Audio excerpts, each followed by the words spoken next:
guys, I don't want to steal this thunder. If you guys will please, I'm sorry? And just before we introduce Corey, and know me, you guys need to always know me. I don't bring a bunch of people I endorse because we get a lot of people who want to sell us a product and then it doesn't work. And I don't never sit there and endorse anyone if I don't know that I personally know that it works. I was actually referred, Gabriel, you referred me, Corey, because one of your clients used them, and I think two people A here. couple of times, maybe. Okay, so you've used Corey before, and this is my sister-in-law, and she wanted to make it out, but she's got work right now. She can't. I think she spoke to you, of course. She'd like to be here, and people always say this works and that works, but I'm telling you, I experienced it. She's buying a home right now. Her credit score was shy of X amount of points.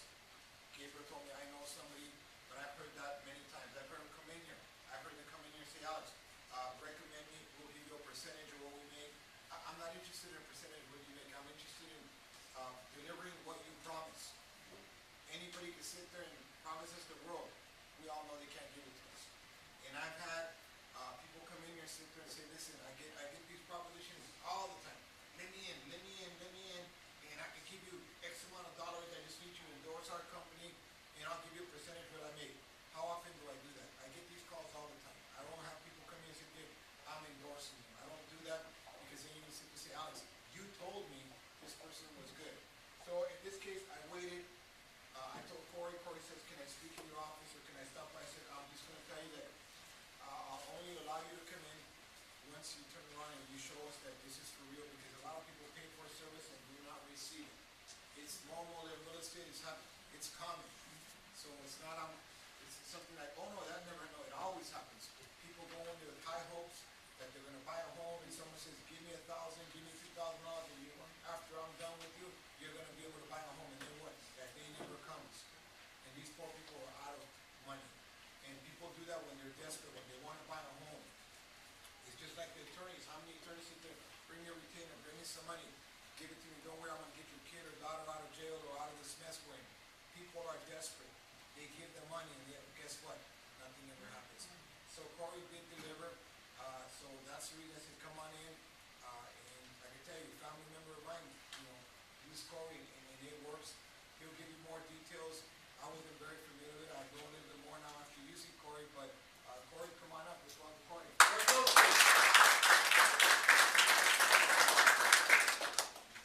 Thank you. Well, I don't think there's anything else for me to do here. Here's my credit.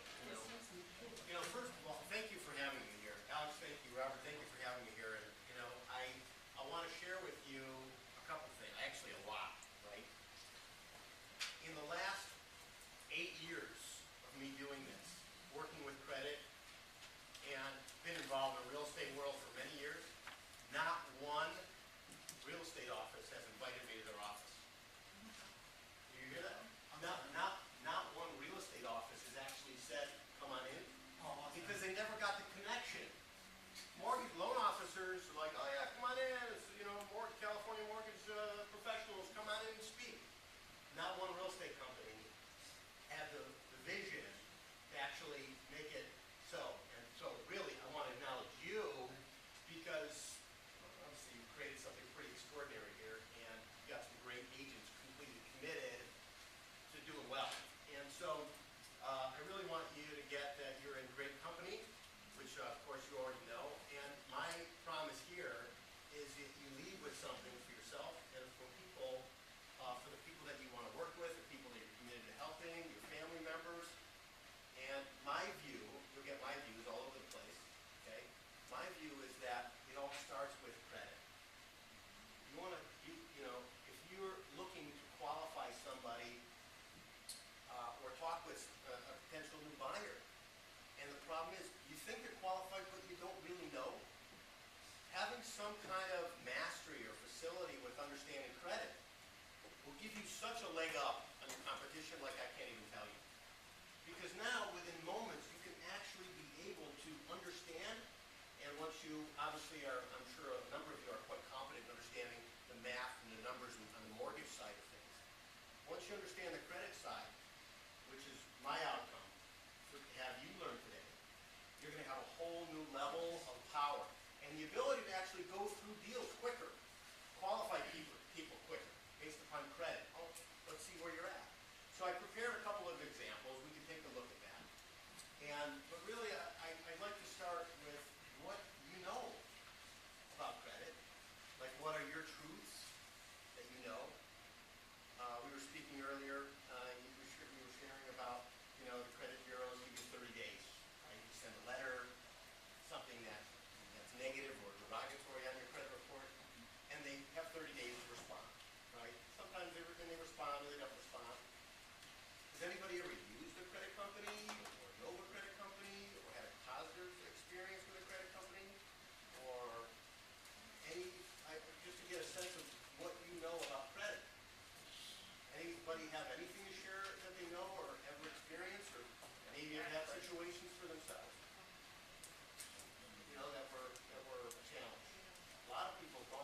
about is, say you have a collection on your credit report, right? You have a collection for $5,000. And so, but they're not calling, maybe calling you or sending you these beautiful love letters they love to send you, right? So, oh, by the way, you owe us $5,000 plus the $3,000 of interest we just slapped on there, right? Just because we love you so much. And all of a sudden, then they don't call you anymore, and they're not communicating with you anymore. It doesn't necessarily mean that they're not watching. And what you just pointed to was great. It just doesn't go away, right? From a statutory, a legal perspective, what happens is they have the ability to collect against you and sue you in court for a 4-year period of time. And then after that 4-year period of time, and that's based upon certain time frames, they waive their right to sue you. They waive their right to sue you. It doesn't mean they waive the right to collect money. So if you or your client is in the middle of a loan deal or a house deal, and your loan officer pulls a copy of your credit report, and whammo, this $5,000 collection is now showing up on your credit report, plus your interest and costs and fees, the credit score in all likelihood is going to get hit. It's going to be lower.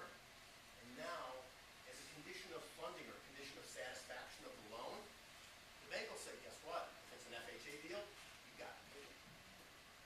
Right? New rules of the game. You got to pay it. The old days, whatever, 5, 6 years ago, oh yeah, whatever, don't worry about it. Right? We know a guy who knows a guy who's got a heartbeat who can get you a loan. Not today, right? Not that way at all. So that's what you're speaking about. All right, so let's start with some basic stuff around credit. So does anybody know what FICO stands for? Yes, sir. I don't. I know. I'm not smart. It's okay. No, if I could say it. Okay, so FICO is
somebody in India that is trying to help you solve your credit. Right? You got no chance. You really have no chance. So really the system is completely set up to lose. So now you have a client that wants to buy a house for $300,000. They can't get closed because their credit went down because they got a collection on their credit report from 7 years ago or 5 years ago. How do you feel? You can't take care of your family. You can't take care of them, right? Because your job is to provide for them so that they get what they need, right? They fall in love with their home. They've experienced a whole new level of family because they have a home they love. All of that. You can't do it because of this stupid stuff. So getting the importance of what I'm looking to communicate is vital. And I want to share with you, there's not much that can't be impacted on your credit, in spite of what people say you can't do this, you can't do that. Okay? So just to get a sense, let's take a look at this one. So the numbers on the left, the 650, 637, 557, 610, and 604. Okay? And what I did was, that's actually two people. So the top person, if you look at my finger, you see right in kind of like the center it says William, and underneath it says Wendy, right? So the top three scores, the 650, the 637, and the 557, those are Williams. The bottom two scores, there's actually a third score on the next page, but you don't have the next page, so they added in. She's got 610, 604. Okay, so from a credit perspective, what's a good credit score to have these days if you're gonna do a purchase or refi? A good score is 700. A good score. Okay.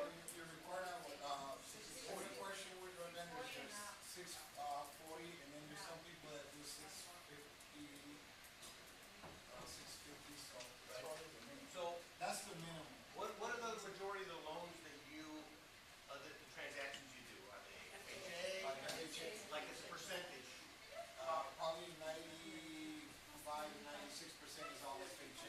Okay, so there's all kind of new wonderful rules around FHA, right? All kind of new rules and stuff, so it's super important to really know those, right? Really know those. And okay, so you can see if 640 is the magic number in FHA,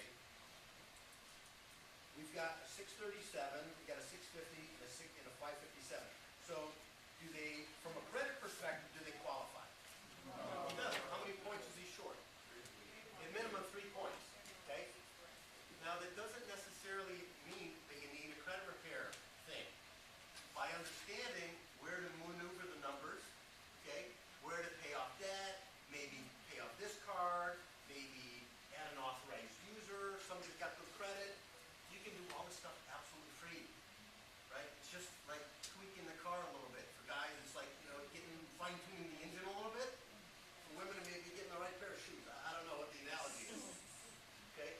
But if you switch over to the next page, okay? So this guy registered February 15th, and he completed it May 2nd. That's kind of a long time frame in my world. I like to get stuff done now. Like this, hitting the desk is a little slow for me. I like things done very quickly. So you can see that this guy, which his name, whatever is crossed out, William, okay? You see his scores went to 727, 687, 646. And his wife, she went through the roof, right? She went through the roof. She's right now, what's her mid score, right?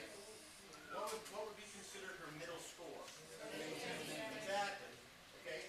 So from a top tier perspective, if she's the primary income earner and the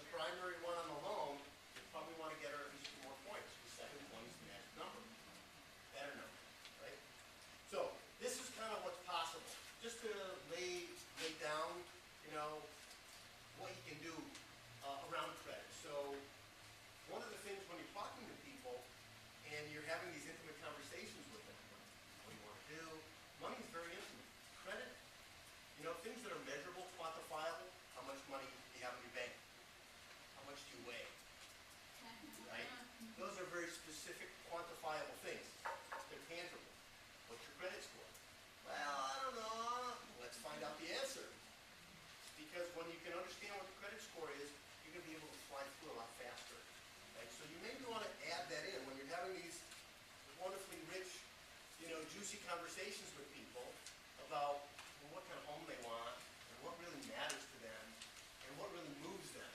Anybody been moved by like really inspired when you're showing a house and the couple, husband and wife, whomever saw it and they knew? What was that like? Has anybody ever experienced that? It's profound. Because you're providing like a whole experience now. And there ain't nothing they're not gonna do to get that home. That's ours. It's like, right? So now, having the understanding of what they want, now like working through things. So, like Alex and Robert, I am the ultimate skeptic.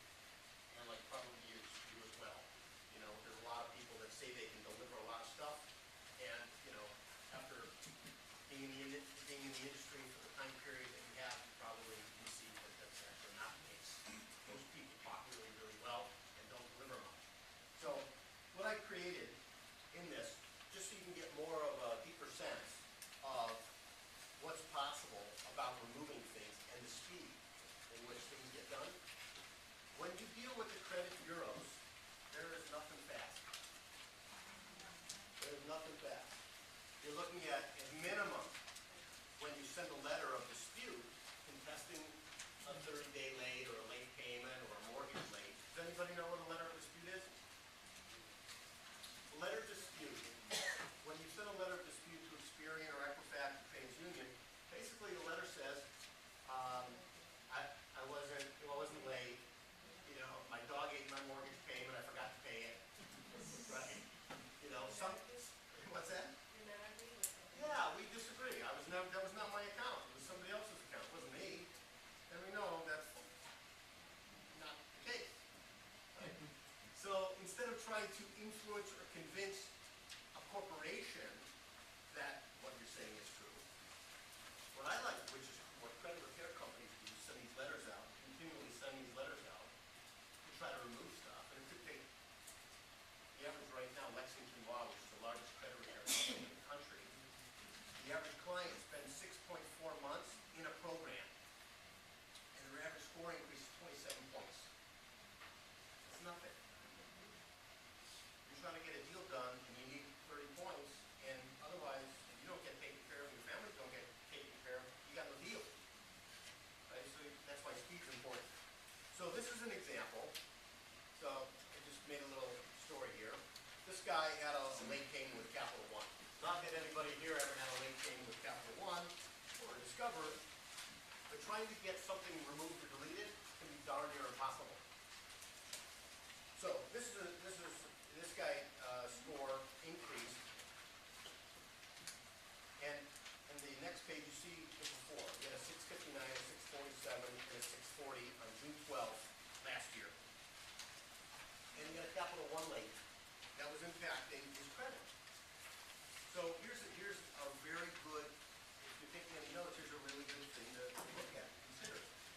When you look at a credit report, you want to look at the most recent problems. Right? You want to look at 2013, you want to look at 2012, maybe the last 6 months of 2011, and anything prior to that, it doesn't matter, unless it's a condition of funding, meaning that that's got to be removed like a collection for an FHA transaction. But a late payment may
answer. That's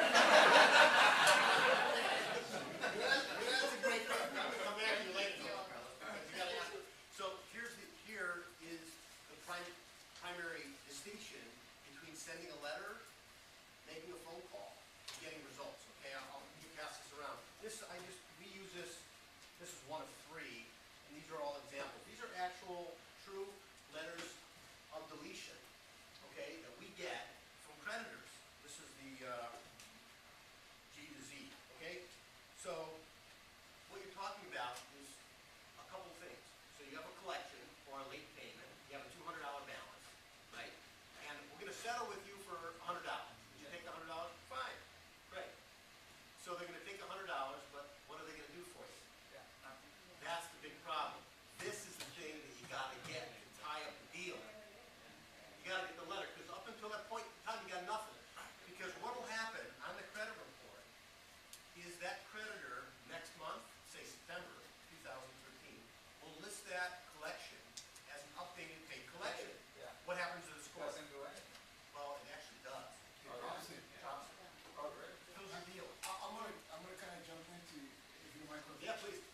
We made that mistake with my sister-in-law, and I want to use a case so you guys see what, I really didn't believe in any of this stuff prior. And we're like, how are we gonna fix my sister-in-law's credit? When we sent you her credit report, everything was paid for, any collections. Yeah. So we thought, okay, it's just gonna drive that credit up, and we still didn't drive it up. And we figured, well, but everything's been paid for, everything's taken care of, what's the problem? And we thought, okay, this is, we're done. And so Dave was like, well, try this guy. But I thought, well, what are we gonna try? We already paid everything. What's there to do? There's nothing to do. Zero balances, paid off collections, what can we possibly do with it? We're done. And he said, well, our first mistake is we shouldn't have paid those collections, he told me. Yeah. So now we're out of the money for the collections, and then we still have required additional services. So we shouldn't have paid off the collections, that's the mistake we made, because we were out, she was out of that money. And that's the first thing I thought, well, let's pay off the collections, drive that score up. Isn't that what we all think? We'll pay it off and come back and see me in 3 months. Well, it didn't work out. Yeah. Because we traditionally do that. Yeah. And we've done it, I know you guys have done it in that conference room. You tell your client, you know what, you got this collection, pay it off, come back, see me, your score will come up, we'll be able to sell you a home. Then they pay it off, score's not up, now what? But I paid it, didn't you tell me to pay it? Right. Yeah, well. And now you look not, because you just gave you consulted the client the wrong way. Correct. And it's a disservice. And what's so great about what you just pointed to is that people say, wow, I have all these collections, I just paid them, aren't you happy for me? Oh, no, don't. So when you start engaging with people and talking with them about how's your finances, how's your credit, you say to them, don't do anything. Don't do anything. Don't go buy a new car, don't go out and get a new refrigerator. Just stay home, watch Netflix, order pizza, don't do anything, right? Because when you pull the report, that'll tell you the directions you need to go to have your deal flow.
takes it out of the fund.